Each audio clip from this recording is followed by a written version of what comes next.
हम्म। ये जुड़ रहे हैं तो समाधि तंत्र शास्त्र का स्वाध्याय चल रहा है।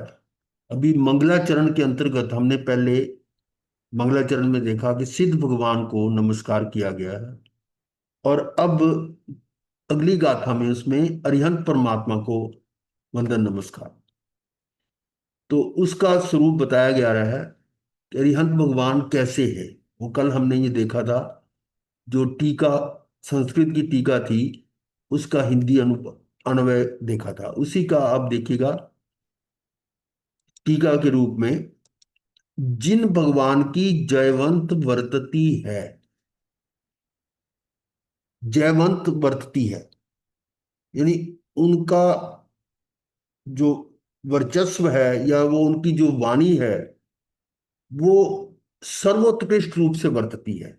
जिन भगवान की जयवंत वर्तती अर्थात सर्वोत्कृष्ट रूप से वर्तती है। क्या जयवंत वर्तती है?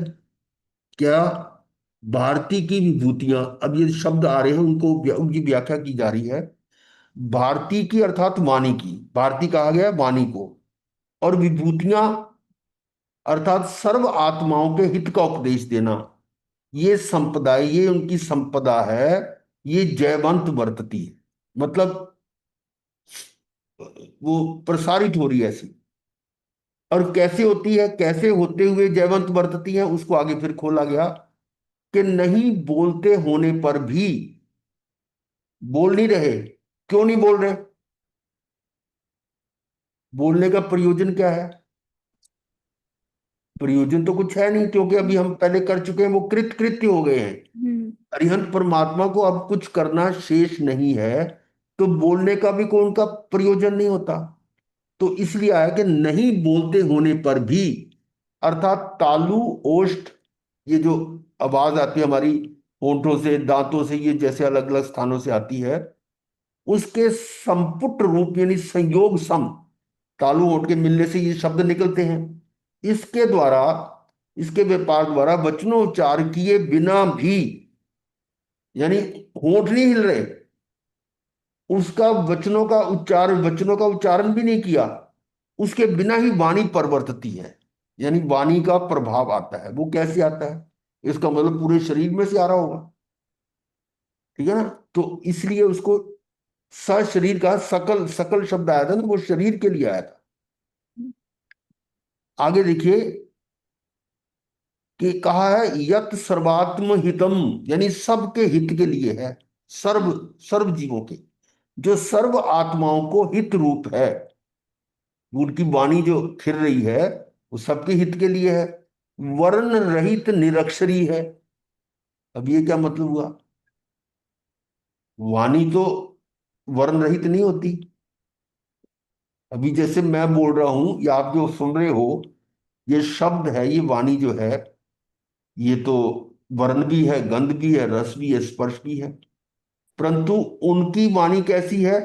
वो निरक्षर, नहीं। अक्षर नहीं है, उसमें वर्ण नहीं है, वर्ण रहित, दोनों ओष्ठ के परिस्पंदन हलन चलन रूप व्यापार से रहित, यानी कोई शरीर की वो क्रिया भी नहीं हो रही कोई बोलने की।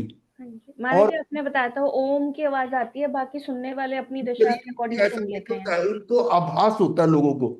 जिनको सुनाई देती है उनके लिए तो वचन बन गए, और जिनको सुनाई नहीं देती वैसे ही आनंद में चले जाते हैं, तो वो निरक्षरी होगी।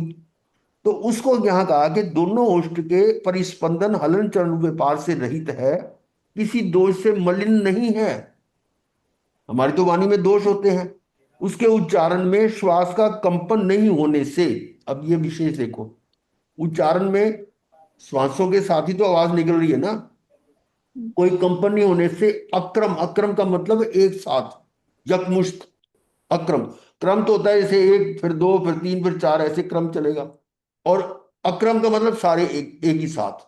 अक्रम का अर्थ होता है एक साथ, यानी एक साथ है, और जिसे शांत तथा क्रोध रूपी विष से रहित, शांत तथा क्रोध रूपी विष से रहित मुनिगण के साथ, देखो क्या कह रहे हैं, जो शांत है और क्रोध रूपी विष से रहित है, दोनों का अर्थ लगभग एक ही निकल रहा है।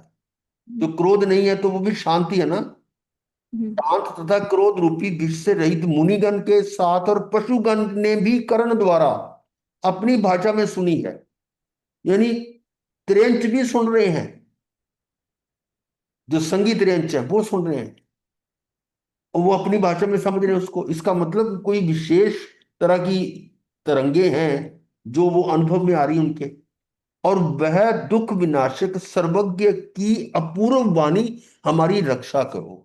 ऐसी ये मंगलाचरण में बताया गया कि वह दुख विनाशक सर्वज्ञ की अपूर्व वाणी, अपूर्व का मतलब जो जैसी वाणी और किसी की नहीं हो सकती, वो हमारी रक्षा करो, इस तरह का मंगलाचरण किया गया। अब आगे और थोड़ा सा देखें। अथवा भारती विभूतया का अर्थ है भारतीय अर्थात वाणी, और विभूति अर्थात तीन छत्र आदि। महाराज विभूति का जी, अर्थ ये ये क्या? अपूर्व वाणी हमारी रक्षा कैसे करती है? उनकी वाणी सुनकर हम संसार चक्र से हमारी आत्मा की रक्षा हो रही नहीं। पुण्य ये बन रहा है वाणी, ना ये तो। वो वाणी मेरे अंदर आ रही है, तो ये एक मंगलाचरण है ना। तो उसकी जो स्तुति है, वो वंदन इस तरह से किया जा रहा है कि वो मेरे में आए।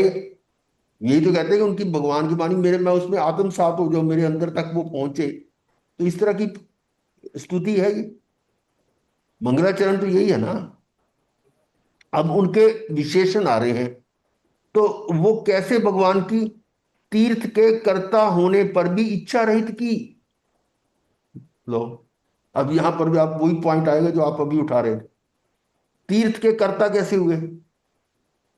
कर्ता तो वो है ही नहीं, और उनकी इच्छा भी नहीं है। परंतु वो वाणी के प्रभाव से जो जो श्रोता है उसमें जो परिवर्तन आता है, उस वो तीर्थ की रचना हो रही है। तो इसका मतलब कारण, निमित्त कारण तो वही हुआ ना। उस दृष्टि से कहा गया तीर्थ के कर्ता होने पर भी इच्छा रहित की। इच्छा यानी इच्छा नहीं है उनकी, पर इच्छा अर्थात वांछा जो मोहनीय कर्मकारी, अब और क्लियर हो जाएगा यहां पर। इच्छा अर्थात वांछा जो मोहनीय कर्म का कार्य है। इच्छा किसका कार्य है? मोहनीय कर्म का ना। मोहनीय कर्म के अंदर जो भाव आ रहे हैं, और उस कर्म का भगवान को क्षय होने से वो वांछा या इच्छा, ये कौन सा कर्म है? मोहनीय कर्म की शाखा ही तो है ना। लोभ कह लो, माया कह लो, ये क्रोध मान माया वो मुख्य मुख्य है, और बाकी उसके अंदर ये सारी उसमें आ गई। और उसकी मोहनीय कर्म का कार्य, और उस कर्म का वो जो मोहनीय कर्म है उसका वो क्षय कर चुके हैं। उस कर्म का भगवान को क्षय होने से उनके उसका वांछा का असद भावनीय अभाव है। जब मोहनीय कर्म नष्ट हो चुका तो उनको इच्छा कैसे हो सकती है कि मैं कुछ बोलूं या लोगों को हता भला करूं? अतः वे इच्छा रहित होने पर भी, वे करने की इच्छा रहित होने पर भी तीर्थकृत हैं। अब ये पॉइंट जो समझना पड़ेगा, तीर्थकृत कैसे, जो अभी ऊपर उठाया था सवाल, वही उसका उत्तर आएगा यहाँ। इच्छा रहित होने पर भी, वे करने की इच्छा रहित होने पर भी तीर्थकृत हैं। क्योंकि वाणी जो निकली है उसको जो समझ रहे हैं, या जो आगे, वो तीर्थ ही तो है। आगे देखिए क्या कह रहे हैं। अर्थात संसार से तारने के, पार करने के कारणभूत पने के कारण। ये हमें जो ज्ञान मिल रहा है तो उन्हीं के माध्यम से मिल रहा है ना। तो वो संसार से तारने यानी पार करने के कारणभूत पने के कारण तीर्थ समान, अर्थात तीर्थ यानी आगम उसके करने वाले हैं, उनकी वाणी जयवंत बरतती है। ये है। कुछ समझ आई या नहीं आई तो? जो मतलब सुन के हमारे अंदर श्रावकपना जागा तो वो तीर्थ ही हाँ, है ना। हाँ जी। बिल्कुल। वो सही। हम पहले भी कई बार कह चुके हैं ना कि जैसे समोसरण में तो गए, हम भी गए होंगे। जी। तो देशना तो आ रही है, उसको सुनकर हमारे जैसे देख लिया। कह गए भगवान आप तो कह रहे हैं आत्मा में सुख है, कहाँ, हमें तो बाहरी सुख नजर आ रहा है, हमें तो बाल बच्चों में सुख नजर आ रहा है, घर बार में हम तो जा रहे हैं। तो हम वहां से निकल आए, इसीलिए भटक रहे हैं। और कुछ ऐसे थे जो सुन के कहते कि भी भगवान जो कह रहे हैं वो तो बिल्कुल ठीक है, पर हमारी अभी सामर्थ्य इतनी नहीं हो रही सुन के ही तो उनके अंदर ये भाव आए ना, भाव तो उनके अंदर ही आ रहे हैं अपने। भगवान ने उनके अंदर भाव नहीं भरे, भाव तो स्वयं के हैं। अब उनके भाव आए कि मैं कुछ नियम ग्रहण कर लूं, कुछ छोड़ दूं, कुछ पक्षखान कर लूं, तो वो श्रावक धर्म में आ गए। और कुछ ऐसे लोग थे जो कहते भगवान जो कह रहे हैं वो बिल्कुल सत्य है, संसार तो दुखों का सागर है, तो हमें तो अब इस संसार से भय लगता है, हमें तो संसार से छूटना है, तो भगवान हमें तो मुनि व्रत अंगीकार करना है। वो मुनि बन जाते हैं। अब वो लोग वाकई महाराज जी, कितना मतलब वाणी का प्रभाव है। हमने हाँ शायद मैंने शायद कभी कोई जानवर बन के थोड़ा बहुत सुना होगा, हाँ, और आज मैं उस वजह से दोबारा ऐसी स्थिति में पैदा हुई हूँ कि मुझे उसकी दोबारा से व्याख्या सुनने को मिली है। हाँ, बिल्कुल ऐसा ही है। वही रक्षा कर रही है, क्योंकि जितना टाइम स्वाध्याय में जा रहा है उतना टाइम हाँ कुबुद्धि रुकी हुई है। हाँ बिल्कुल। वो वो जो बी कथाएं हैं ना वो बंद हो चुकी हैं। कथा, कथा में अब कथा सुनने में भी श्रोता जो है ना, कथा सुन रहा है, उसमें पुण्य भी होता है, पाप भी होता हो सकता है, और धर्म भी हो सकता है। अब ये को कैसे, कि यदि वो सुन रहा है और अंदर ग्रहण नहीं कर रहा, तो वो तो पुण्य तो हो रहा है ना। और यदि सुनकर वो ग्रहण भी कर रहा है, तो धर्म में चल। धर्म। और वो जो सुन रहा है पर उस पर श्रद्धा नहीं हो रहा, उल्टा काम कर रहा है, वो पाप कर रहा है। तो तीनों तरह की होगी ना, तो वो बोलने वाले तो एक ही है। तो जो कार्य वो तो मेरे अंदर होना है, पर उसका वो निमित्त कारणभूत तो है ना, वो कारणभूत पड़ने के कारण हम उनको बंधन था। तो कैसे नाम वाले उन्हें नमस्कार के सकल आत्मा को, सकल, सकल का अर्थ होता है वैसे, कल, कल कहते हैं शरीर को, यदि शरीर सहित, शरीर हम्म। सहित जो है वो सकल है, सकल। और उसके साथ जो आत्मा, वो सकल आत्मा के लिए शरीर के साथ है ना, क्योंकि सिद्धों में तो वो शरीर है नहीं, वो अशरीरी थे, यहां उनका शरीर है, इसलिए सकल आत्मा कहा। को शिव को, शिव अर्थात परम सुख परम कल्याण को कहते हैं शिव। और जो निर्वाण कहा जाता है, वह जिन्होंने प्राप्त किया ऐसे को धाता। धाता शब्द तक विधाता होता है, यहाँ धाता शब्द आया है कि जिन्होंने वो निर्वाण को प्राप्त किया है, उस परम सुख को प्राप्त किया है, ऐसे वो जिन्होंने इसको धारण कर लिया है, वो धाता को असी मसी कृषि आदि द्वारा सन्मार्ग के उपदेशक होने के कारण उन्होंने क्या उपदेश दिए, ये भगवान आदिनाथ के बारे में आता है ना। असी मसी उन्होंने कृषि। शुरुआत में ये असी मसी कृषि का ज्ञान दिया, जो सकल लोक के अभ्युद्धारक तारणहार हैं, पूरे लोक के तारणहार हैं, उनको सुगत को, सुगत मतलब जिनकी गति अब श्रेष्ठ हो चुकी है, सुगत को श्रेष्ठ है गत अर्थात ज्ञान जिनका, अथवा जो भले प्रकार अपुनरावृत्ति गति को प्राप्त हुए। अपुनरावृत्ति का मतलब क्या होता है? वापस नहीं प्राप्त हाँ, मतलब। वो रिपीट नहीं, मतलब रिट्रीट नहीं होगा। पुनरावृत्ति ये हमारे नमुथन के पाठ में आता है। पुनरावृत्ति। बताओ कहाँ पे आता है? नमुथन के पाठ में आता है ये अपुनरावृत्ति। हम्म। आप पढ़ोगे याद बात पता लग जाएगा, वहां अपुनरावृत्ति पुनरावृत्ति सिद्धि गई नाम दे। आता है ना, तो वो हाँ है ये। हाँ। अपुनरावृत्ति गति को प्राप्त हुए हैं उनको, अथवा संपूर्ण या अनंत चतुष्टय को जिन्होंने प्राप्त किया है। अनंत चतुष्टय कितने वो उनके वो गुण हैं, अनंत गुण हैं, उनको धारण किया है। ऐसे सुगत को, विष्णु को, विष्णु किसको कहा? जो सबका मतलब पालन करता है, विष्णु तो उनको कहते हैं। यहाँ विष्णु का मतलब ये सबको, सब में समाया हुआ है, सब में व्याप्त है। तो विष्णु को जो केवल ज्ञान द्वारा अशेष समस्त वस्तुओं में व्यापक है। व्यापक का मतलब यहाँ क्या हुआ कि वो सबको जानता है, उसमें व्याप्त हो गया, जिस चीज को मैं जाना उसमें व्याप्त हुआ। ऐसे को जिनको अनेक भव रूपी अरण्य वन को प्राप्त कराने के कारणभूत कर्म शत्रुओं को जिन्होंने जीता है। अब देखिए इसका क्या मतलब है। अनेक भव रूपी अरण्य, अरण्य का मतलब वन, जंगल। कौन सा भव? भवन, भवन को कौन प्राप्त करता है? कर्म शत्रु। हम्म। कर्मों के कारण ही हो रहा है ना। और उन कर्म शत्रुओं को जिन्होंने जीता है, इसलिए उनको जिन कहा ना। उन जिन को हम्म। ऐसे सकल आत्मा, अब आ रहे यहाँ पर सकल आत्मा को। महाराज जी, शिव रूप तो समझ आया सिद्ध भगवान का, विष्णु रूप समझ नहीं आ रहा। विष्णु मतलब सब में व्याप्त है, व्याप्त है वो। उनका ज्ञान तीन लोक में व्याप्त है ना। हाँ जी, पूरे लोक में उनका पूरा विस्तार है, तो वो हाँ, जानते हैं इस उससे। इसलिए वो सब में वो व्याप्त विष्णु है। और विष्णु शिव है। किस किस उससे होते हैं? वो तो हैं? उनकी जो शिव इसलिए क्योंकि आदिनाथ प्रभु के उससे वो जो represent ब्रह्मा विष्णु शिव बोलते हैं ना, उनका, हाँ जी, उनको ब्रह्मा तो जो शरीर जो लोक का निर्माण करता है, और वो तो विष्णु जो त्रिपदी पालन आ गए करता है। हमारे। हम्म। त्रिपदी कह रहे हैं ना आप? यहाँ क्या कर रहे हो? त्रिपदी की बात हो रही है यहाँ पे। ना, त्रिपदी नहीं है। वो जो हम्म। ये है ना ईश्वरवाद, वो क्या कहते हैं कि ये जो पूरा लोक है, वो सर्वशक्तिमान परम पिता परमात्मा के द्वारा ही रचा गया है। ब्रह्मा ये विष्णु तीनों बताते महेश। हैं, ब्रह्मा विष्णु महेश। ये नहीं, ब्रह्मा हम तो ने ये कहते हैं कि हमारी आत्मा सिद्ध होकर इस पूरे लोक में विस्तार होकर सब कुछ जानती है। हाँ, उसमें तो ब्रह्मा विष्णु महेश यानी मैं ही। उसमें तो हम उसका स्पष्टीकरण ऐसे करते हैं कि इस ब्रह्मा इन इस लोक की रचना करने वाला कौन है, मेरे इस संसार की रचना करने वाला कौन है, मैं ही हूँ। तो मैं ही ब्रह्मा हूँ, और मैं ही विष्णु के, मैं अपने इस कर्मों को और आगे बढ़ा रहा हूँ। जो कर्म उदय में आता है और नए कर्म बांध लेता हूँ, तो वो उसका पालन कर रहा हूँ, उसको और व्याप्त कर रहा हूँ उसमें।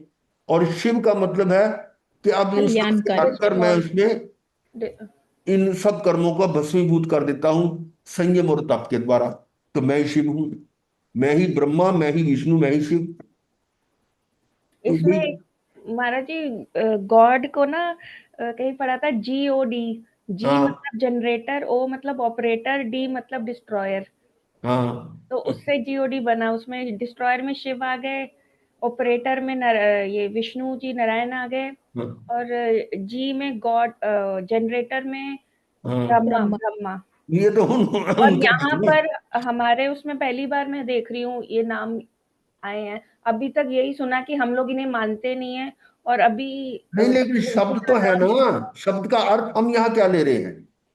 हाँ जी, वही शब्द समझ को, में है। शब्द जो है वो तो वाणी तो है, वो शब्द का अर्थ हम यहाँ क्या ले रहे हैं? हम वो उनका अर्थ नहीं ले रहे। कि वो उनका अर्थ अगर ले तो उनके बिना, उस ब्रह्मा विष्णु महेश, उनके बिना तो पत्ता भी नहीं हिलता। हम कहते हैं हर जीव, हर पुद्गल, हर परमाणु स्वतंत्र है। हम्म। तो हमारी थ्योरी तो अलग है ना। तो इसमें एक चीज लिखी है ना, वस्तुओं में व्यापक है। हाँ, व्यापक का मतलब इस सबको जान रहा है। अपने ज्ञान, ज्ञान सब जगह व्याप्त हो रहा है ना उसका। केवल ज्ञान है ना, जी जी। वो तो पूरे लोक अलोक सब में व्याप्त है वो। इसलिए। और आगे क्या कह रहे हैं, जिनको ऐसे सकल आत्मा को कल अर्थात शरीर सहित जो वर्तते हैं, वे सकल। अब यहां क्लियर हो गया। हम्म। शरीर सहित जो वर्ते में सकल, और सकल अर्थात शरीर, सशरीर आत्मा, हम्म। वह सकल आत्मा को, उनको नमस्कार। इसी को और थोड़ा शब्दों में आ रहा है भावार्थ में। जो तीर्थंकर हैं, शिव हैं, विधाता हैं, सुगत हैं, विष्णु हैं, और समसरण आदि वैभव सहित हैं। देखो ये विशेषण आगे सारे। हम्म। तीर्थंकर कहा, शिव भी कहा, विधाता, विष्णु। सुगत जो श्रेष्ठ गति को प्राप्त, विष्णु सब, सब ज्ञान उनका व्याप्त है, और समसरण आदि वैभव सहित। समसरण का वैभव भी है उनका, वो देवकृत जैसा भी होता है। और भव्य जीवों को कल्याण रूप जिनकी दिव्य वाणी, दिव्य ध्वनि मुख से नहीं। लो और क्लियर देखो क्या कह रहे हैं। जिनकी दिव्य वाणी, दिव्य ध्वनि मुख से नहीं, किंतु सर्वांग से इच्छा बिना ही कीर्ति है। क्योंकि कई बार हमारे दिमाग में आता था कि जब एक तरफ हम कहते हैं कि अरिहंत परमात्मा तो कृत कृत्य हो गए, उनको कुछ करना शेष नहीं रहा। हम्म। तो फिर वो हम्म। वाणी उनकी, वो बोलते क्यों है, देशना क्यों देते हैं? ये चीज क्लियर हो रही है ना यहाँ।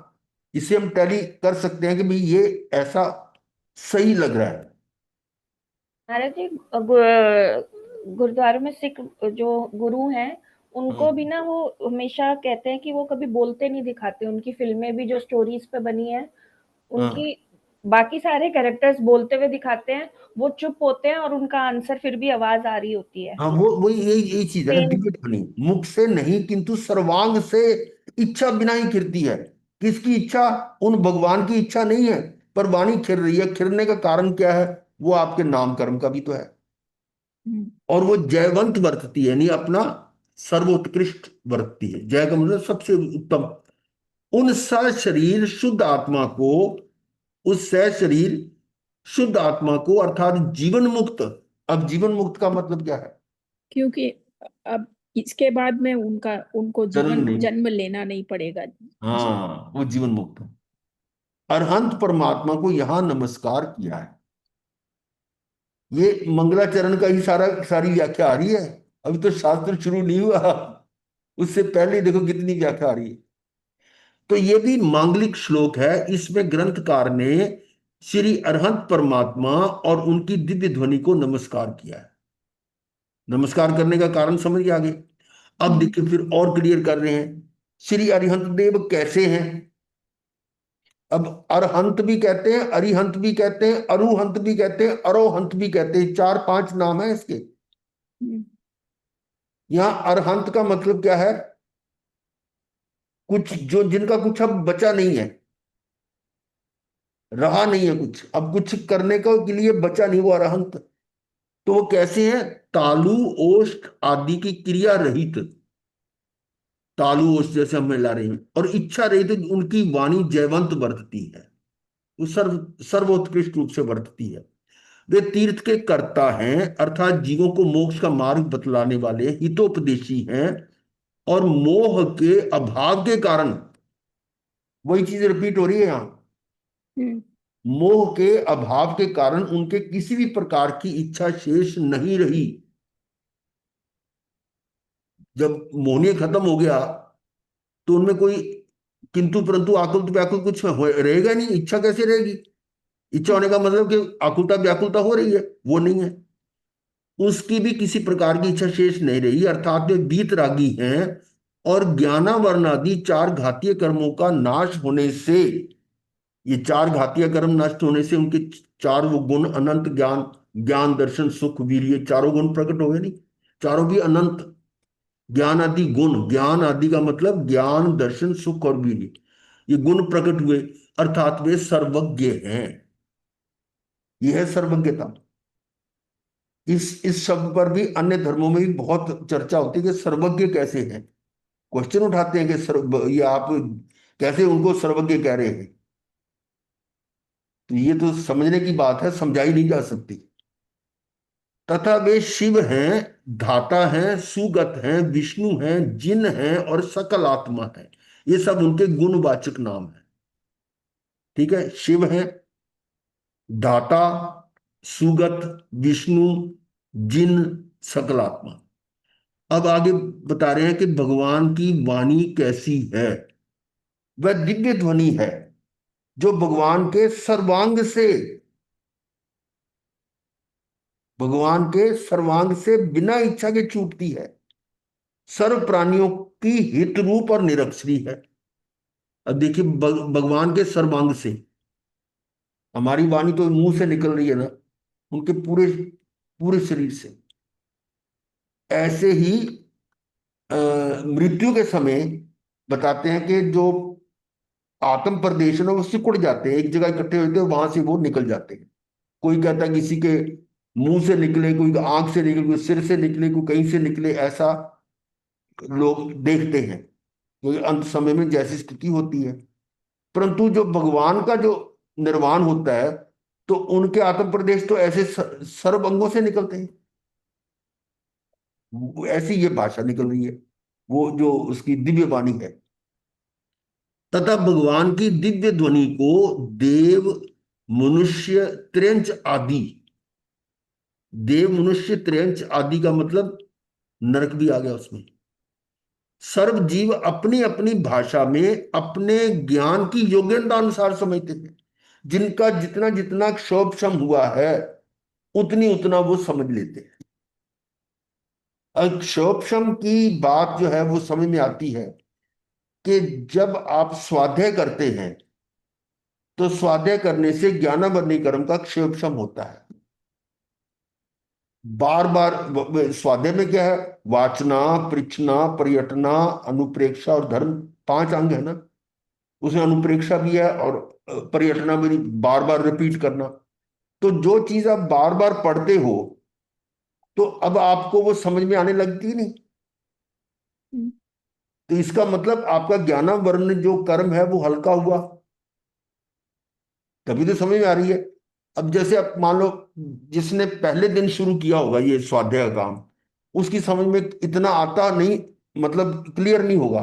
लेकिन जो लगातार सुन रहा है वो जल्दी समझ रहा है। तो क्यों समझ रहा है?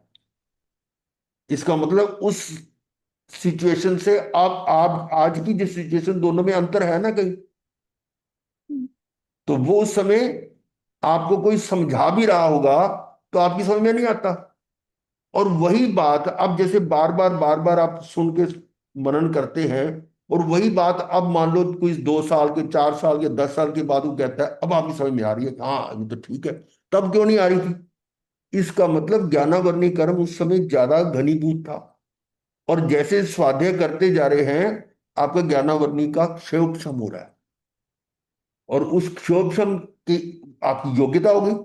तो यहां ये कह रहा है कि अपने ज्ञान की योग्यता अनुसार समझते हैं, कि जितना जितना क्षयोपशम उसके अनुसार वो समझ लेते हैं। ठीक है ना? तो उस निरक्षर ध्वनि को ओंकार ध्वनि भी कहते हैं। ओंकार ध्वनि नाम रख दिया, ओंकार ध्वनि। श्रोताओं के कर्ण प्रदेश तक वह ध्वनि ना पहुंचे, अगर श्रोताओं के कानों तक नहीं पहुंच रही, वहां तक वह अनक्षर ही है, शब्द नहीं बने। और जब तक श्रोताओं के कर्ण में प्राप्त होती है, पहुंचती है, तब वो अक्षर रूप होती है। ये इनकी डेफिनेशन गोमट सार में बताई गई है। अब आगे एक और ले रहे हैं। ये मोक्ष मार्ग प्रकाशित में से है। जैसे सूर्य की ऐसी इच्छा नहीं है कि मैं मार्ग प्रकाशूं। सूर्य चमक रहा है ऊपर, तो उसकी इच्छा है कि मैं इसमें रोशनी कर दूं। नहीं, वो, नहीं। वो तो नहीं सोच रहा। हम्म, सूर्य की ऐसी इच्छा नहीं है कि मैं मार्ग प्रकाशूं, किंतु स्वाभाविक ही उसकी किरणें फैलती हैं, फैल रही है ना, स्वाभाविक हम्म, है। और जिससे मार्ग का प्रकाशन होता है। सूर्य की किरण निकलती है तो अंधेरा छट जाता है, आपके रास्ता जो है वो नजर आता है।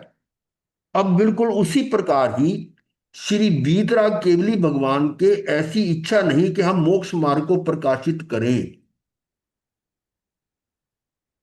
क्लियर हो रही बात? हम्म, परंतु स्वाभाविक रूप से ही अघाती कर्म के उदय से, अब ये विशेष पॉइंट आ गया कि स्वाभाविक रूप से ही अघाती कर्म के उदय से, अघाती कर्म कौन से हैं जी? तीर्थंकर नाम कर्म, नाम गोत्र वगैरह जो शरीर ये आदि सब। के, शरीर से संबंधित वो आघाती कर्म के उदय से उनके शरीर रूप पुद्गल दिव्य ध्वनि रूप परिणमते हैं। अभी बात उस दिन चल रही थी ना एक, कि जो उनका जो शरीर है वो परम परम शरीर, बात आती हम्म, थी। हम्म, उसके पीछे भी क्या कारण है? कि जो शरीर मिला है वो मुझे परम आघाती कर्म परम के शुद्ध। कारण मिला है। आघाती कर्म ही है ना, उनके कारण शरीर मिला है। हम्म, और अघाती कर्म के से पहले जो घाती कर्म उनके समाप्त हो चुके हैं। हम्म, तो ये जो आघाती कर्म है वो भी शुभ से शुभ शुभतम हो जाते हैं। वो तो उसके पुद्गल भी उसके अनुसार होंगे। इसलिए कहा गया कि ये कई बार आता है वर्णन, कि जो मोक्ष है ना, वो अ, कौन से संस्थान होते हैं? वज्र ऋषभ नाराज, यानी ऐसे जो संस्थान वालों को मोक्ष होता है। और सातवीं नरक में भी ऐसा होता है कि वज्र ऋषभ नाराज सेना वाला हो। तो वो हम देखते हैं कि ये बात कैसे हो सकती कि शरीर के कारण मोक्ष कैसे हो सकता है? भाई शरीर मोक्ष दिलवाता है क्या? शरीर तो अन्य द्रव्य है, उसके कारण तो मोक्ष होने का मतलब नहीं कि शरीर चाहे वो वज्र से नाराज का या किसी और तरह का किसी प्रकार का शरीर हो, उससे तो मोक्ष का कोई संबंध नहीं है। पर महाराज ये मोक्ष भी तो पर्याय ही है। बाहर की वो है, बाहर से उसका वो निमित्त बन जाता है। नहीं नहीं, हम्म, अब जो मेन थीम है ना उसको समझो, समय सार में अब बिल्कुल क्लियर है कि केवल आत्मा का आश्रय ही मुक्ति का कारण है। हम्म, तो फिर शरीर मुक्ति का कारण कैसे हो सकता है? कैसे हो सकता हम्म, ये बात हजम नहीं होती ना। ये जब आगम में है, व्याख्या प्रगति में भी है ये, कि जो वो वज्र राज सहनन जो है ना उसी को निर्वाण होता मोक्ष। है। अब वहां पर उसकी जरा व्याख्या समझे क्या है। उसको हम गलत नहीं कह सकते, पर सही यहां, अब यहां पर पॉइंट मिला आपको। मुझे तो ये स्ट्राइक हुआ है कि उस समय घाती कर्म नष्ट हो गए, और अघाती जो है वो अपने आप ही शुभ, सर्वोत्कृष्ट शुभ हो गए। वो वज्र विश्व राजशरण हो गया। हम्म, नहीं समझे कि शरीर तो ही उसमें कन्वर्ट हो गया। यानी पहले कोई भी सनन हुआ होगा, लेकिन उस टाइम में उस समय वो वज्र ऋषभ जो में वो कन्वर्ट हो शुद्धतम जाए। शुद्धतम पुद्गल हो गए ना, तो वो वज्र विष्णु राज सैनन हो गया। अगर हम इसको व्यवहार की दृष्टि से देखें तो बोलो गायत्री कुमार का कौन सा वज्र विष्णु राज सैनन था? नहीं। वो तो बिल्कुल कोमल शरीर था उनका, गायत्री कुमार गज के तालू के समान। समान। तो ऐसे बहुत सारे हुए हैं जिनका शरीर ऐसा नहीं था, फिर मुक्त हुए ना। तो इसका हम्म, मतलब उसके अंदर के जो भाव है ना वो ऐसे समझने पड़ेंगे कि वो शरीर हम्म, क्वालिटी जो है ना वो भी परम शरीर बन जाता है। परम औदारिक शरीर शब्द आया था ना, हम्म, उससे क्लियर होता है ये कल हमने जो पढ़ा था परम औदारिक शरीर। हम्म, तो ऐसे पहले ये हमारे दिमाग में तो ये प्रश्न उठता रहता था कि ये कैसे लिख दिया कि भी अपना वज्र विश्वनारायण सैन को ही होता है। अब ये बात क्लियर हो रही है कि उनका जो शरीर है वो परम औदारिक शरीर बन जाता है, बन जाता है स्वतः ही। बनाते नहीं है वो। कि जब कर्म ही खत्म हो गए, घाती कर्म मेन करने वाले हैं वो खत्म हो गए, तो उससे हो गया। तो यहां पर वही चीज आ रही है, स्वाभाविक रूप से ही अघाती कर्म के उदय से, अघाती कर्म तो है, शरीर रूप पुद्गल दिव्य ध्वनि रूप परिणमते, वो हम्म, पुद्गल ध्वनि में बदल जाते हैं। तो परिणमन तो हो रहा है, और जिनसे मोक्ष मार्ग का प्रकाशन सहज होता है। इसको मैं थोड़ा मोक्ष मार्ग में भी देख लेता हूं। ये है,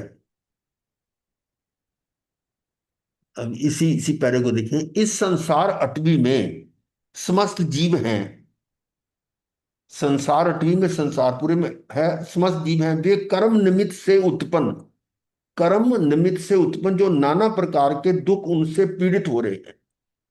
दुख किसके कारण हो रहा है? कर्मों के कारण। कर्मों के कारण। इससे पीड़ित हो रहे हैं, तथा वहां मिथ्या अंधकार व्याप्त हो रहा है। एक गाथा उसमें अति उत्तर अध्याय में भी आती है, नानस सबस पगास नाय, नानस सबस पगास नाय, यानी ज्ञान का जब प्रकाश होता है, अन्नान मोहस्स विभज्जनाय। अन्नान का मतलब अज्ञान, ज्ञान। मोह का अज्ञान अंधकार, अन्नान मोहस्स विभज्जनाय, यानी जो अज्ञान रूपी अंधकार है वो छिन्न भिन्न हो जाता है, नष्ट हो जाता है। नानस सबस पगासनाए, अन्नान मोह से विभज्जनाए, रागो या दोषो या संख्य न, और राग और द्वेष के जो कर्म है वो जल जाते, खत्म हो जाते ना। रागो या दोषो संख्य न, वो सूख जाते हैं, मतलब उनको खत्म हो जाते हैं। और एकांत महासुख जो है वो एकांत सुखम, मोक्ष सुख जो उनको प्राप्त होता है। तो वो जो मिथ्या अंधकार है ना, वो ये है कर्मों के कारण। और जब इसमें ज्ञान प्रकट होगा तो ये प्रकाशित हो जाएगा। वही बात कह रहे हैं, वहां मिथ्या अंधकार व्याप्त हो रहा है कि वो संसार में रहते, उस कारण वहां से मुक्त होने का मार्ग नहीं पाते। अब वो अंधेरे में तड़प तड़ रहे हैं, तड़प तड़प कर वही वहां ही दुख को सहते हैं। वहां का मतलब संसार में ही रह रहे हैं भाई, कभी मनुष्य बन गए, कभी त्रेंच बन गए, कभी नरक बन गए, है तो संसार में ही ना। वही तड़प तड़प रहे हैं, दुखी हो रहे हैं। ऐसे जीवों का भला होने के कारणभूत, अब यहां पर और क्लियर हो जाएगा, जो दुख से तड़प रहे हैं हम ही हैं, हमारे को ही कहा जा रहा है। उन जीवों का भला होने के कारणभूत, कारणभूत का मतलब जो उसका कारण बनता है, तीर्थंकर केवली भगवान रूपी सूर्य का उदय हुआ। हम्म, समझ आ रही है ना, कि वो हम्म, भगवान, केवली भगवान रूपी सूर्य का उदय हुआ, उनकी दिव्य ध्वनि रूपी किरणों द्वारा। अब वो किरणें निकल रही हैं, जैसे सूर्य की किरणें ऐसे उनकी ज्ञान की किरणें निकल रही हैं, उनके द्वारा वहां से मुक्त होने का मार्ग प्रकाशित किया।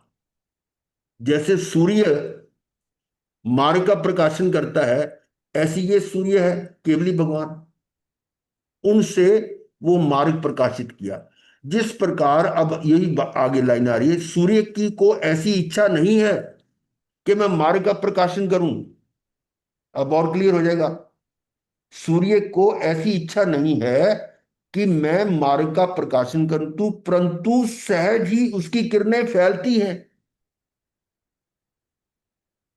जैसे उनकी दिव्य ध्वनि किरणें फैल रही हैं, ऐसी उनकी वो सूर्य किरणें फैल रही हैं, और उनके द्वारा मार्ग का प्रकाशन होता है, अंधकार मिट जाता है। उसी प्रकार केवली वीतराग हैं, इसलिए उनके ऐसी इच्छा नहीं कि हम मोक्ष मार्ग प्रकट करें। अब कई बार गुरुदेव ये बोलते थे कि भगवान ने चार तीर्थ की स्थापना नहीं की, चार तीर्थ नहीं बनाए, वो तो बन गए। हम्म, तो वही बात यहां आ रही है कि उन्होंने तीर्थ बनाए नहीं, बन गए। उनकी हम्म, ध्वनि सुनकर वो जैसे जैसे इनके भाव है वैसे बन गए। तो हम आम भाषा में, व्यवहार में क्या कहते हैं? जो तीर्थ की रचना करते हैं, तीर्थ की हम्म, स्थापना करते हैं। पर यहां हम्म, पर जो आपको थोड़ा सा गहराई में समझ आ रहा है कि व्यवहार भाषा और निश्चय भाषा में अंतर है। ठीक है। तो ऐसी इच्छा नहीं है कि हम मोक्ष मार्ग प्रकट करें, परंतु सहज ही वैसे ही अघाती कर्मों के उदय से, अब अघाती कर्म उनके शुभतम है, हम्म, उनका शरीर रूप पुद्गल दिव्य ध्वनि रूप परिणमित होता है। ये शरीर जो पुद्गल है वो ध्वनि के रूप में परिणमित हो जाता हम्म, है। ये क्रिया अपने आप हो रही है, जैसे हमारा श्वास आ रहा है अपने आप आ रहा है, हार्ट बीट अपने आप हो रही है, ब्लड सर्कुलेशन अपने आप हो रही है, ऐसे उनके वो दिव्य ध्वनि निकल रही है, और उसके द्वारा मोक्ष मार्ग का प्रकाशन होता है। ये टोडरमल जी का जो शास्त्र है, मोक्ष मार्ग प्रकाशन, उसके उसके में आया हुआ है। चलिए हम वापस उधर ही चलते हैं। तो महाराज जी, इससे तो ये वाला भी एक कंक्लूजन आया मेरे दिमाग में। हाँ। जैसे मैग्नेट होती है, हम्म। उसके होने से ही लोहा चिपक जाता है उससे, मगर हम्म। मैग्नेट लोहा नहीं होती। मैं शुद्ध आत्मा, मेरे होने से ही ये शरीर चिपक रहा है, ये कर्म चिपक रहे हैं, ये सब हो रहे हैं। मैं तो नहीं, कुछ बात हम मेरे दिमाग में ना बहुत चलता है, जैसे कि मैं, मेरे शरीर क्यों मेरे साथ रहा है, तो मैं हूँ वो निमित्त बन गया और चिपक गए जो भी रिश्ता है, जैसे भी मेरा कर्मों मेरा का। मेरा जो शरीर है वो कर्मों के कारण ही तो है ना। हाँ जी, तो जैसे मैग्नेट होने से लोहा हाँ। अपने आप चिपक जाता है। मैं हूँ, तो कर्म चिपक रहे हैं, पर मैं कर्म नहीं हुआ, मैं तो अपने ध्रुव में ही हूँ। हाँ, वो तो है, वो तो अरे उसको हम उस तरह से कहते हैं ना पर कि कर्म हम कर्म बंद। सोचते थे ना, क्वेश्चन आता था क्यों है, क्यों है, क्यों नहीं, है, कर्म क्यों। बंद कैसे होता है, इसके एग्जाम्पल हमने कई बार दी है जी, कि तो कोई वो आसक्ति व्यक्ति, हमारी बाहर गई थी। हाँ, कोई व्यक्ति अपने किसी वस्तु को बनाने के लिए, जो कोई प्रोडक्शन है उसको बनाने के लिए किसी फैक्ट्री वाले को ऑर्डर देता है। ये हमने कुछ दिन पहले ही हाँ, बताया था। वो उसकी स्पेसिफिकेशन दे देता है सारी, जो भी है, पूरी डिटेल में, और उसको ऑर्डर दे देता है। ऑर्डर दिया है, बाकी काम कौन कर रहा है? फैक्ट्री। फैक्ट्री वाला कर रहा है। इसी प्रकार से मेरे अंदर राग आदि के भाव आए, तो ऑर्डर प्लेस हो गया। भाव आने का मतलब है ऑर्डर प्लेस हो गया, और कर्म की फैक्ट्री चालू हो गई। उसको आप इस मैग्नेट से कहोगे, तो जिस प्रकार से मैग्नेट पड़ा हुआ है उसके चारों तरफ जो जो लोहे के टुकड़े उसकी तरफ खिंच जाते हैं। जितना ज्यादा स्ट्रॉन्ग मैग्नेट होगा, उतने ज्यादा कण और उतने ज्यादा हैवी कण उसके साथ आकर चिपकते हैं। ठीक है। इसी प्रकार से जो मेरे रागादि भाव हैं, उनकी तीव्रता जितनी ज्यादा होगी तो कर्म के पुद्गल उतने ज्यादा खिंच जाएंगे। करेक्ट। उससे कंपेयर कर सकते हो कि उस रागादि भाव जो है ना, उसको मैग्नेट की तरह के साथ समझ सकते हो। समझ महाराज जी, ये जो हमारी ध्रुव आत्मा के बाद ये जो मैग्नेट बना, जिसमें ये सब पर्याय में कर्मों का सब आधा वो हुआ, मगर अब जब सिद्ध भगवान तो बाहर का सब मैग्नेट वगैरह सब खत्म कर दिए, वो तो हाँ, अंदर अपने ध्रुव में इतने तो तदर्थ वीतराग है हो ना, गए, तो वो वीतराग है। अंदर वो सूरज, वो यहाँ पे हम उसको शांत सूरज एक समझ लें, सूरज है, तो भी उनके अंदर की उसमें इतनी मैग्नेटिज्म हम लोगों तक भी, जिसकी वाइब्रेशंस में हमने जो कैच कर रहे हैं अभी भी, कि हम उनके जैसे होने के लिए तत्पर हो ही जा रहे हैं, हो ही जा रहे हैं, हम्म। वो तो है, मैग्नेटिज्म तो है, वो ना चाह रहे हैं तो भी हम उनके जैसे होने के लिए ध्रुव बनते जा रहे हैं। ये, इसमें हम कुछ ये नहीं कह सकते, क्योंकि कुछ लोग, कुछ जीव ऐसे भी हैं जो अनेक बार, अनंत बार प्रवचन सुन सुन कर भी मुक्त नहीं होने वाले हैं। फिर उनमें कौन सा मैग्नेट नहीं है? और फिर वो भी तो हाँ, नहीं, जिनवाणी से आसक्त हो रहे हैं। अभवी अभवी अभवी, वो बाय डिफॉल्ट अभवी है। तो अभवी में वो सुन तो ले रहे हैं, लेकिन उनके वो भाव अंदर में आत्मसात नहीं हो पाते, आत्मानुभव नहीं होता। ये उनकी बनावट ही ऐसी है अभवी की, कि वो हो ही नहीं सकता। हालांकि उसमें भी ज्ञान दर्शन सुख वीर्य है। पर ज्ञान दर्शन संसारी सुख, रहेंगे वो, बाहर नहीं हाँ, निकलेंगे। लेकिन वो उसके अंदर जिसको कहते हैं ना रमन करना, वो नहीं कर पाते, अनुभव नहीं कर पाते। ये बाय डिफॉल्ट है। अगर कहोगे वो ऐसे क्यों है और ये ऐसे क्यों है, इसका कोई उत्तर नहीं है। भवी हम्म, भवी रहेंगे, अभवी अभवी ही रहेंगे, जैसा होता है। चलिए आगे देखते हैं। भगवान की दिव्य ध्वनि द्रव्य श्रुत वचन रूप है। द्रव्य श्रुत वह सरस्वती की मूर्ति है। अब यहां पर अलग अलग से आया, समय सार की कलश नंबर 2 का वर्णन आया यहां पर। क्योंकि वचनों द्वारा अनंत धर्मात्मक आत्म द्रव्य को वह प्रोक्ष बताती है। प्रोक्ष, इनडायरेक्ट। हाँ, जो जो चीज हमारे पास किसी के माध्यम से आ रही है, वो उसको प्रोक्ष कहते हैं। जैसे आपने कोई प्रॉपर्टी खरीदनी है, तो किसी डीलर के, एजेंट के थ्रू खरीद रहे हैं, हम्म, तो वो जो आपकी डील हो रही है वो प्रोक्ष हो रही है। और हम्म, यदि बीच का डीलर नहीं है, अब डायरेक्ट सेल और परचेज वाला जो है, दोनों इकट्ठे होकर आपस में बात कर लेते हैं, वो डायरेक्ट। प्रत्यक्ष। इसी प्रकार से जो बीच का मीडियम है, जो डीलर है, वो इंद्रियां हैं। ये शब्द वचन। वर्ण गंध रस जिनके विषय हैं, उनके माध्यम से जो ज्ञान आ रहा है वो प्रोक्ष है। और उसी से आगे जो आत्मा उसको ग्रहण करता है आत्मा के द्वारा, वो प्रत्यक्ष ज्ञान है। हम्म, इस तरह इतना अंतर फर्क है।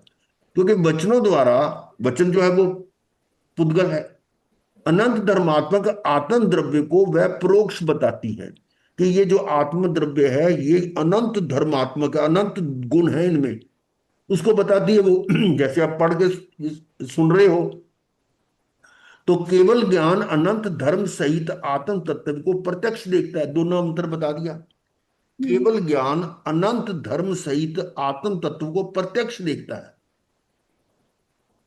वो इंद्रियों से नहीं जान रहा केवली, हम्म, वो तो प्रत्यक्ष है। अतः वह भी सरस्वती की मूर्ति है। किसको कहा? सरस्वती की मूर्ति। इस प्रकार हम्म, सर्व पदार्थों के तत्व को बतलाने वाली ज्ञान रूप और वचन रूप अनेकांतमयी सरस्वती की मूर्ति है। सरस्वती के वाणी, भारती, शारदा, वाग्देवी इत्यादि बहुत नाम हैं। अरे, ये नाम है उनके। ये हम्म, इसलिए आया है कि समय सार में ना, देखता हूं, ये देखिए, ये उसकी जो गाथा नंबर 2 है ना, उसमें आया हुआ है ये था। उसमें स्वय समय और पर समय का था। यहाँ अच्छी व्याख्या है स्वय समय और पर समय की। ये कल भी हमने बताया था ना, स्वभाव में स्थित जीव स्व समय है। और समय का अर्थ क्या है? आत्मा। आत्मा ही है। समय ही आत्मा है, हाँ, समय को जानने वाला भी तो आत्मा ही है। स्वभाव में स्थित जीव स्व समय है, और पर भाव में स्थित जीव पर समय है। तो स्व समय और पर समय दोनों अवस्थाओं में व्यापक प्रत्यगात्मा समय है। ये समय जो है वो दोनों में है। अब इसमें क्या बोला है कि मूल गाथा में तो स्व समय और पर समय को ही परिभाषित किया गया है। पर आचार्य अमृतचंद्र और जयसेन पहले समय का स्वरूप बताते हैं। समय किसको कहा, ये थोड़ी उसकी डाइसेक्शन करके बताया। समय, सम और अय, जो किसी अ, जैसे पूर्ण शब्द है, उसके आगे आ लगा देंगे ना, वो उपसर्ग आ जाता है, अपूर्ण। है ना, ऐसे करके यानी जो पहले लगाया था वो उपसर्ग कहलाता है। और मेन धातु जो है वो अय, अय धातु। अय का मतलब है गमन भी होता है और ज्ञान भी होता है। अय का मतलब चलना या ज्ञान, जानना, परिणमन होना या जानना। और सम का मतलब क्या है? एक साथ, यूनिफॉर्मली, मतलब एक एक साथ। तो ये अर्थ आया कि सम उपसर्ग पूर्वक अय धातु से बना है। ये समय शब्द, अय का अर्थ होता है गमन भी होता है और अय का अर्थ ज्ञान भी होता है। सम का अर्थ है एक साथ होता है। इस प्रकार जिस वस्तु में एक ही काल में जानना और परिणमन करना हो, उस समय जान भी रहा है और उसमें परिणमन भी हो रहा है, ये दोनों क्रियाएं पाई जाए, वही समय है। ये समय की परिभाषा होगी। और चूंकि जीव प्रति समय जानता भी है और परिणमन भी करता है, अतः जीव नामक पदार्थ ही समय है। ये उनकी परिभाषा है। और वह समय नामक जीव पदार्थ परिणमनशील होने से उत्पाद व्यय द्रव्य की एकता रूप अनुभूति लक्षण वाली सत्ता से युक्त है।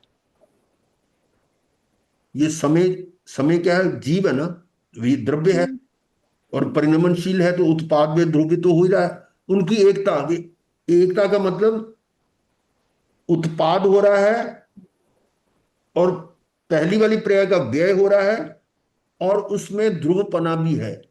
ये तीनों क्रियाएं या तीनों चेंजेस एक ही समय में हो रहे हैं। उसी समय उत्पाद हो रहा है, उस समय व्यय, और उस समय वो ध्रुव भी है। ये है एकता रूप अनुभूति लक्षण वाली सत्ता से युक्त है। और चैतन्य स्वभावी होने से नित्य उद्योत रूप निर्मल दर्शन ज्ञान ज्योति स्वरूप है। अनंत धर्मों के अधिष्ठाता रूप एक धर्मी होने से जिसका द्रव्यत्व तो प्रकट है।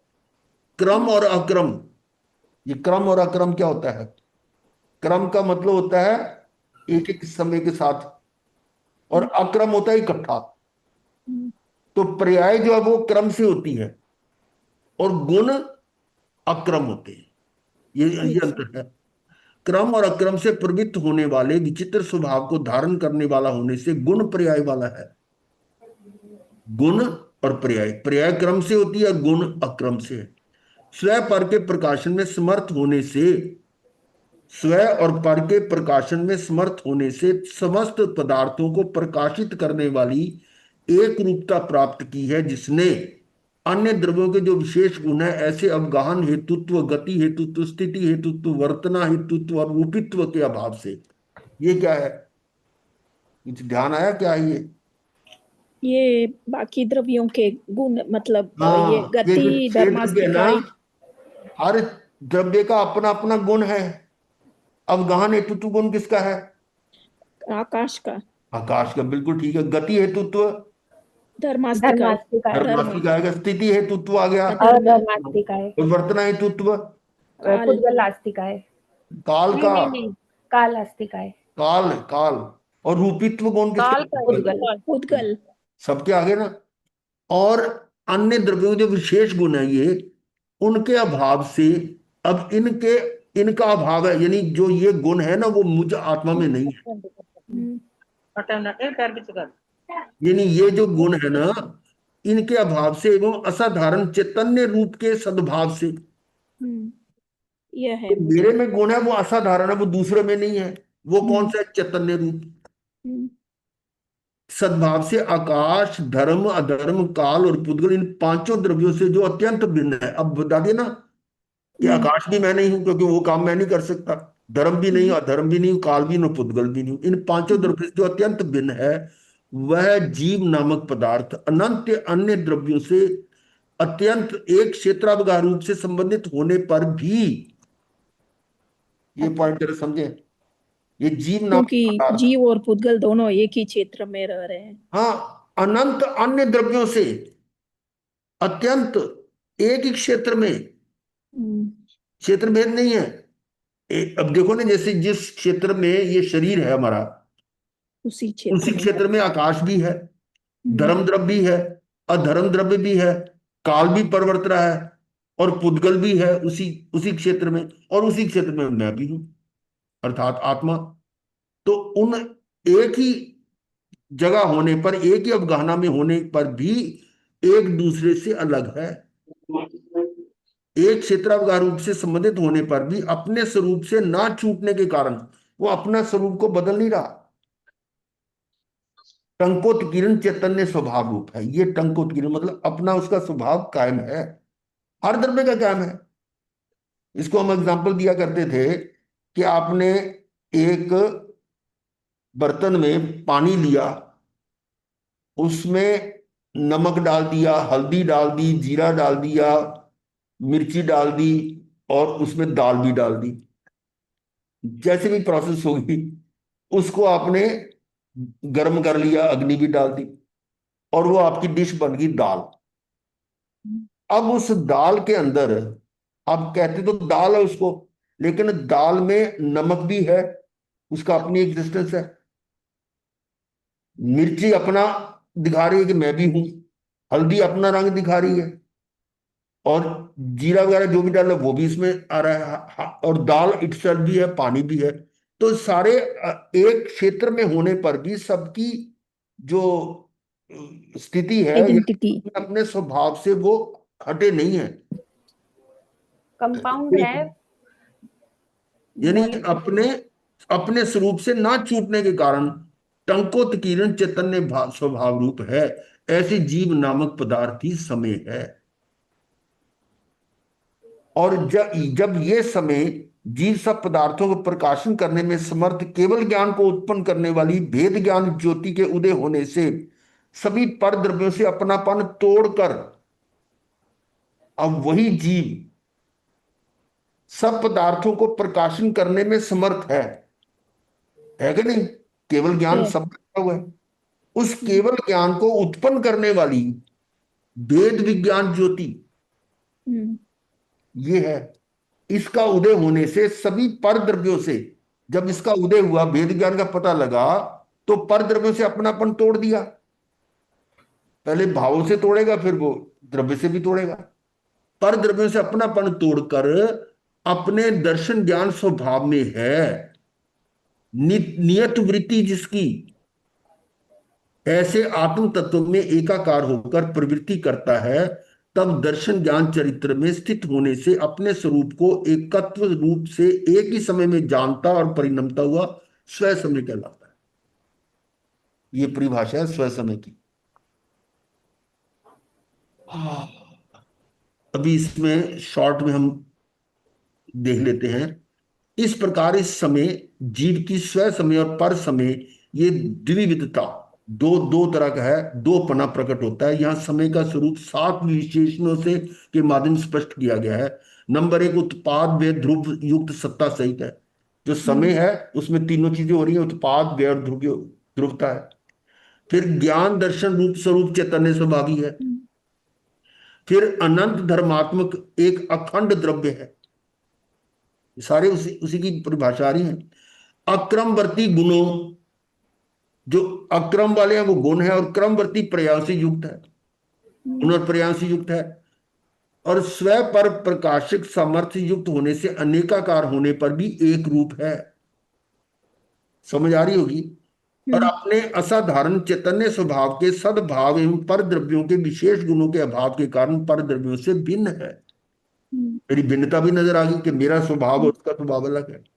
और पर द्रव्यों से एक क्षेत्रावगाह रूप से अत्यंत मिला हुआ होने पर भी एक ही क्षेत्र में है, हम्म, अपने स्वरूप से च्युत नहीं होने के कारण, अपने स्वरूप से हट नहीं रहा, इस कारण वो टंकोत किरण चित्त स्वभावी। टंकोत किरण क्या होता है? हम्म, हम्म? डंके की चोट पे, ढंग के, हाँ। डंके की चोट पे टंकोत किरण। जो मूर्तियों की खुदाई करती हैं। हाँ हाँ, वो ऐसा है कि यदि आप दीवार पे पेंट करके लिखोगे ना, वो तो कभी ना कभी मिट जाएगी, हम्म, धुंधली पड़ जाएगी। और या ऐसे ही किसी बर्तन पर आपने पेंट के द्वारा नाम लिख दिया कि भी ये इसकी पुराने जमाने में ऐसे करते थे, तो वो तो मिट जाएगा। परंतु उसमें टंकोत्कीर्ण कैसे होता था, वो एक वो थोड़ी और लेके ना, उसमें ऐसे ऐसे निशान बना के उसको, उस पे वो नाम लिखा जाता था। हम्म, जिस घर का होता था उसके मुखिया का नाम लिख देते थे। ये पुराने जो बर्तन पड़े होते ना, मैंने देखा उस पे नाम लिखा होता था। जो वो मूर्तियों टंको, पे थोड़ी खुदाई सी करके नाम लिखती है ना। हाँ हाँ हाँ, वही वही। उसके अंदर ना वो डॉट डॉट बन जाते हैं, जैसे बिंदु, मतलब जो ऊपर से सुबह से ठोकते हैं ना, तो वो खड्डे खड्डे बनते हैं, उसको ऐसे ऐसे जोड़ जोड़ के, जैसे हम एक एक अपना पॉइंट जोड़ जोड़ के हम डॉटेड लाइन बनाते हैं ना, डॉटेड लाइन, ऐसे डॉटेड अक्षर लिखे जाते थे, है ना। वो टंकोत्कीर्ण कहलाता है। इसी तरह से पत्थर के ऊपर भी आपने उसको टंकन करके, उसको उसको खोद खोद के आपने वो चित्र बना लिया, तो वो जल्दी, मतलब खराब नहीं होगा। ये जो टंकोत्कीर्ण क्या है, ये मेरा जो आत्मा का है, ये टंकोत्कीर्ण है, यानी इसमें ये नष्ट होने वाला नहीं है, ये मतलब हम्म, निकलता है इसका। मेरे ख्याल टाइम भी हो रहा है, तो हम यहीं पर फिर इसको विराम देंगे। विषय जो ना हमारा थोड़ा सा गहन भी हो रहा है, लेकिन इंटरेस्ट भी आ रहा है, समझ भी आ रहा है, तो इसलिए थोड़ा उसी हिसाब से हम चलाएंगे, ताकि एकदम भारी ना पड़े और समझ में आता रहे। मेरे ख्याल काफी क्लियर हो रहा होगा सबको। चलिए एक दो लाइनें बोल लेते हैं।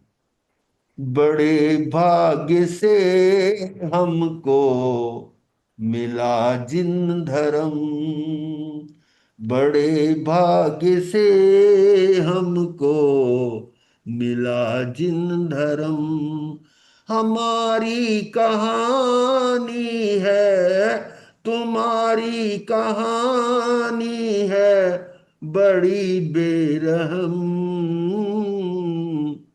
बड़े भाग्य से हमको मिला जिन धर्म। हमारी कहानी कब से शुरू हुई है? अनादि। अनादि काल से है। हमारी कहानी, तुम्हारी कहानी बड़ी बेरहम। बेरहम कैसे? कर्मों का वर्तुल खत्म ही नहीं कर रहे। दुख ही दुख है। कोई मेरे पर करुणा करने वाला, कोई बेरहम करना हुई नहीं, कहीं कोई बेरहम ही भटकते रहे। हम बड़े भाग्य से हमको मिला जिन धर्म। अब यही शब्द हम पहले बोलते, अब बोल रहे हैं, उसमें आप देखोगे इसके, आपके इसके अर्थ जो, वो कहां तक पहुंच रहे हैं। शब्द वही है, लेकिन उनका अर्थ अंदर तक कैसे पहुंचता है, वो समझो।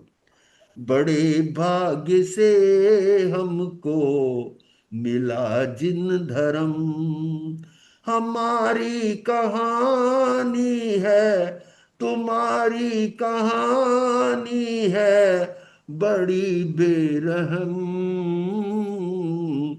बड़े भाग्य से हमको मिला जिन धर्म, अनादि से भटके चले आ रहे हैं, अनादि से भटके चले आ रहे हैं, प्रभु के वचन क्यों नहीं भा रहे हैं, रुदन तेरा भवन में, रुदन तेरा भवन में सुने कौन जन, बड़े भाग्य से हमको मिला जिन धर्म। ये हमारा सातिश पुण्य है कि जो हमें ये वाणी मिल रही है। भगवान बनने की ताकत है मुझ में, मैं मान बैठा पुजारी हूं बस मैं। और कर क्या रहे हैं हम? परमात्मा की स्तुति कर रहे हैं, नमो रियंता नमो सिद्ध नमो करी जा रहे हैं। सिर्फ उसकी पूजा स्तुति कर रहे हैं ना, उस पर चोट है ये। भगवान बनने की ताकत है मुझ में, मैं मान बैठा पुजारी, मैं तो सिर्फ पूजा करने वाला स्तुति करने वाला हूं। आगे क्या कह रहे हैं? भगवान बनने की ताकत है मुझ में, मैं मान बैठा पुजारी हूं बस मैं। मेरे घर में घट घट का, मेरे घर में घट घट का वासी चेतन, बड़े भाग्य से हमको मिला जिन धर्म, बड़े भाग्य से हमको